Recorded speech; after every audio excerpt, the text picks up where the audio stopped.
Hi, I'm Katie Munnik, and for the National Library of Wales Explore Your Archive Week, I'd like to share a short story with you. This is called A Scene Like This. Cardiff, April 1896. It happened again this afternoon. A bench in the park, and I sat looking up at the trees, the tips of each branch the finest green against the sky, and the buds just opening. I was on my own, looking at those perfect colors, thinking about paint and perspective, when a man walked up to me smiling. He was young and glowing, and I'm too old for that sort of thing, only I forget sometimes. I looked away, smoothed my skirt, and then he sat down next to me, without asking. His strange smile made me think I must have looked odd, craning up at the leaves, but no, that wasn't it at all.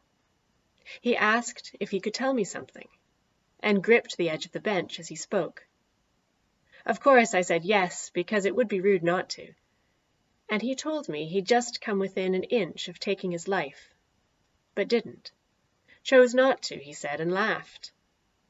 Then he said it had felt inevitable for so long, and that he'd gone to the train station at the right time, watched the clock, and when the train appeared, the 2:37, which doesn't stop, just thunders through, the thought struck him that he didn't need to jump after all. He could walk in the park instead, and so he did, and here I was, sitting, looking up at the light, and wasn't it wonderful, that light